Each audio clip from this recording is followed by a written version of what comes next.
Welcome to part 2 of our video. हम start करेंगे 21 number question से। 21 नंबर क्वेश्चन है maximum efficiency of a half wave diode rectifier is. जो half wave diode rectifier रहते हैं उसका मैक्सिमम मैक्सिमम एफिशिएंसी क्या रहता है। उसका मैक्सिमम एफिशिएंसी रहता है 40.6%। And for the full wave diode rectifier उसका एफिशिएंसी इसका डबल रहेगा, दैट्स मीन 81.2%। चलिए नेक्स्ट क्वेश्चन की ओर बढ़ते हैं। Next question, varactor diodes acts a variable capacitor under. जो वैरेक्टेड डायोड रहते हैं वो एज ए कैपेसिटर की तरह एक्ट किस कंडीशन में करते हैं। Number 1 forward bias, number 2 reverse bias, number 3 both in forward and reverse bias, and number 4 zero bias. Right answer होगा आपका रिवर्स बायस। अगर रिवर्स बायस वैरेक्टेड डायोड रहते हैं तो उसके इलेक्ट्रोड में वो ज्यादा चार्ज स्टोर करते हैं, acts like a capacitor, right. Next question, what is the expected regulated output voltage of 7905। जो 7905 आईसी रहता है उस आईसी का आउटपुट वोल्टेज क्या है। जो 79 करके जो आईसी स्टार्ट होते हैं, जो वोल्टेज रेगुलेटर सीरीज स्टार्ट होते हैं, उसका सभी आईसी का ही आउटपुट वोल्टेज नेगेटिव में रहेगा। And the last digit indicates that is the output voltage setting of that particular IC. तो इस आईसी का आउटपुट वोल्टेज रहेगा -5 वोल्ट। अगर ये 7912 होता देन इसका आउटपुट वोल्टेज रहता -12 volt, like that, right. Next question, for the circuit shown below, identify the correct output V out. The input voltage is a sine wave where Vi equals to 10 sine omega t, Vb equals to 1 volt, and assume the forward voltage Vf of diode is 0.7 volt, right? तो ये क्या है, यह biased clip circuit है। Clip circuit means जो particular voltage में cut कर देगा, राइट। तो ये बायस्ड क्यों है, क्योंकि इसके जो डायोड है इसके साथ सीरीज में एक बैटरी कनेक्टेड है। ये बैटरी का एक पर्टिकुलर वोल्टेज रेटिंग है, राइट। एंड उस वोल्टेज रेटिंग के ऊपर जो भी वोल्टेज जाएगा वो कट हो जाएगा, क्योंकि ये बायस्ड है, राइट। तो ये क्या है, या फॉरवर्ड बायस्ड डायोड है, sorry forward biased clip circuit है। एंड इसका maximum shutdown current output voltage रहेगा 1 + 0.7 volt equals to 1.7 volt, greater than 1.7 volt में एक क्लिप हो जाएगा। क्यों क्लिप हो जाएगा, अगर 1.7 वोल्टेज से ज्यादा आता है वोल्टेज देन ये diode acts like a switch, क्योंकि देन ये डायोड तब फॉरवर्ड बायस में चला जाएगा एंड ये acts like a closed path, then ये क्या हो जाएगा, यहाँ वोल्टेज ड्रॉप हो जाएगा यहाँ पर। नेक्स्ट, एंड एसीआर में बी टर्न्ड ऑफ। जो एसीआर रहता है वो किस कंडीशन में टर्न ऑफ रह जाता है, removing the gate voltage pulse, by reducing its anode to cathode voltage, by reducing the current below the holding value, all the above। by reducing current below holding value, right answer होगा। Number 26, IGBT has combined advantage of the which of the following two components। जो IGBT रहता है वो कौन सा component से बने रहता है, लाइक किस दोनों कंपोनेंट का प्रॉपर्टीज इस कंपोनेंट में मिलता है।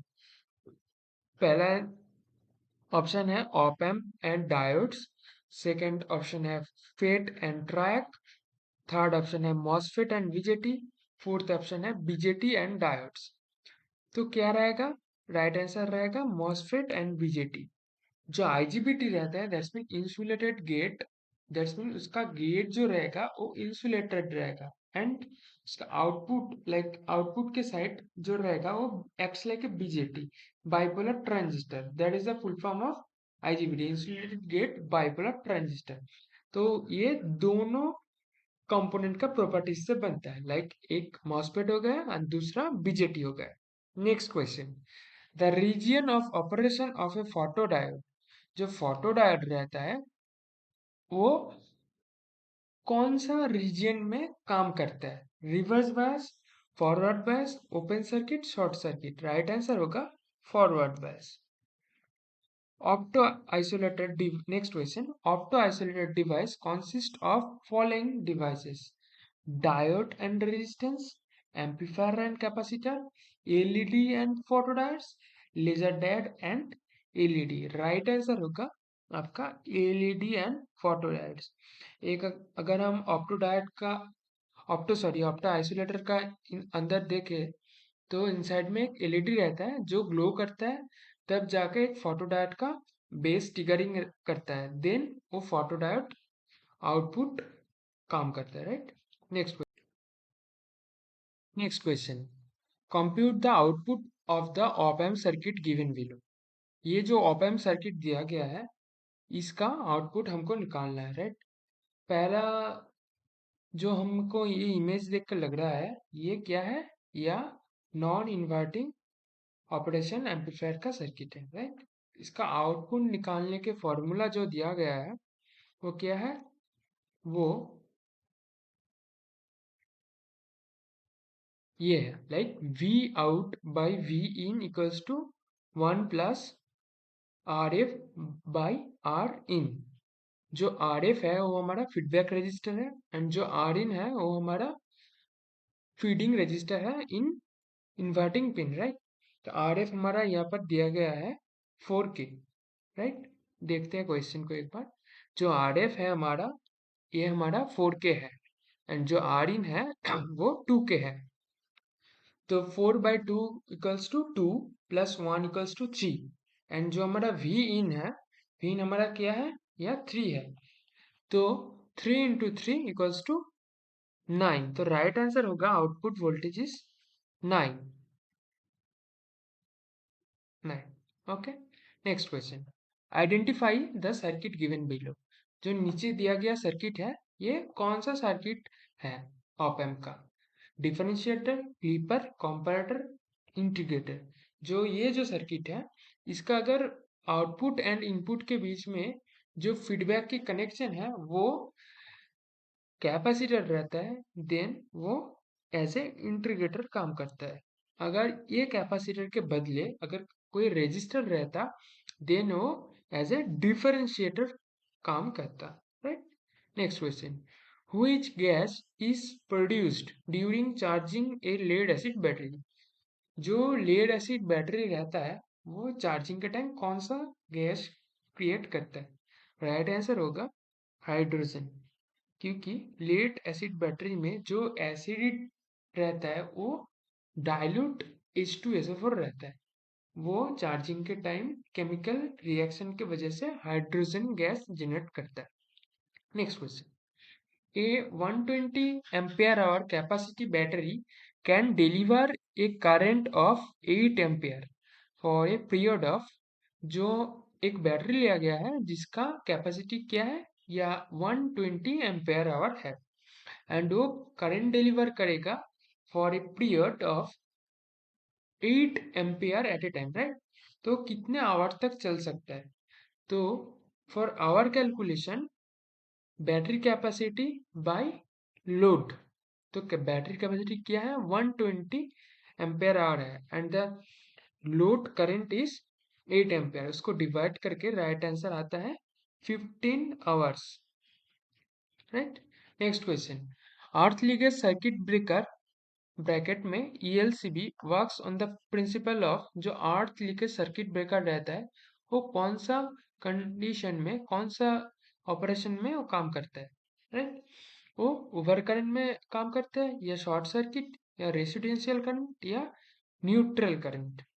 वो रेसिडेंशियल करंट में काम करता है। Right. Next question, in order to increase the ampere hour rating of a battery, the cells are connected in. जो बैटरी का एम्पेयर आवर रहता है रेटिंग कैपेसिटी, उसको बढ़ाने के लिए हम बैटरी को कौन सा कॉम्बिनेशन में कनेक्ट करते हैं? Series combination, parallel combination, series parallel combination या स्टार कॉम्बिनेशन? राइट आंसर होगा पैरेलल कॉम्बिनेशन।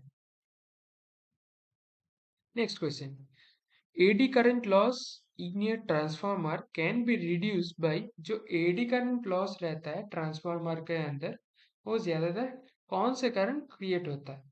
एक्चुअली जो एडी करंट लॉस रहता है वो ट्रांसफार्मर के कोर मटेरियल के वजह से जनरेट होता है। अगर वो कोर मटेरियल सही तरीके से अगर प्रॉपर क्वालिटी या लैमिनेटेड रहता है, देन ये एडी करंट लॉस को रिपेल कर सकते हैं हम। तो राइट आंसर होगा increase the thickness of lamination, right? Next question, what is the formula to determine the transformation ratio K? जो ट्रांसफार्मर का ट्रांसफॉर्मेशन रेशियो रहता है वो क्या है? वो एक्चुअली वोल्टेज के साथ जो ट्रांसफार्मर का वाइंडिंग रहता है वो सरल समानुपातिक रहता है, एंड जो करंट के साथ वोल्टेज एंड आपका वाइंडिंग का रेशियो रहता है वो व्यस्तानुपातिक रहता है। तो इस केस में क्या है? n means number of turns in the transformer. तो n1 बाई n2 यहाँ पर आ सकता है, एंड e1 बाई e2 ये सही है, एंड i2 बाई i1 जो उल्टा रहेगा, दैट्स मीन व्यस्तानुपातिक रहेगा। तो ये हो गया आपका right answer. Next question, one of the characteristic of a single phase motor is that is. जो सिंगल फेज मोटर रहता है उनका एक कैरेक्टरिस्टिक्स नीचे में से एक है, is self starting, is not self starting, requires only one winding, can rotate in one direction only. तो राइट आंसर होगा इज नॉट सेल्फ स्टार्टिंग। जो सिंगल फेज मोटर रहता है वो सेल्फ स्टार्टिंग नहीं रहता, उनको स्टार्ट करने के लिए अलग से फेज स्प्लिट करने के लिए एक कैपेसिटर यूज किया जाता है। Next question, electric current in a metallic conductor due to flow of electrons only, positive ions only, electrons and positive ions only and neutrons only। जो इलेक्ट्रिक करंट रहता है वो मेटालिक कंडक्टर के अंदर flow किस कारण किसके लिए करते हैं? इलेक्ट्रॉन्स के फ्लो के लिए करते हैं। Right answer electrons only. Next question, A 100 volt peak AC has effective value S. जो 100 वोल्ट का एसी रहता है वो अगर उसका पीक वैल्यू रहता है, सॉरी 100 वोल्ट अगर पीक वैल्यू रहता है, देन उसका इफेक्टिव वैल्यू कितना रहेगा? जो इफेक्टिव वैल्यू रहेगा that is V R M S equals to V max cross multiply by 0.707। तो राइट आंसर होगा 70.7 volt. Next next question, in single phase induction machine the centrifugal switch is connected in. जो आपका induction machine रहता है उसमें जो centrifugal switch connected रहता है वो कैसे कंडीशन में कनेक्ट रहता है? Parallel with main winding, series with main winding, parallel with starting winding, series in with starting winding.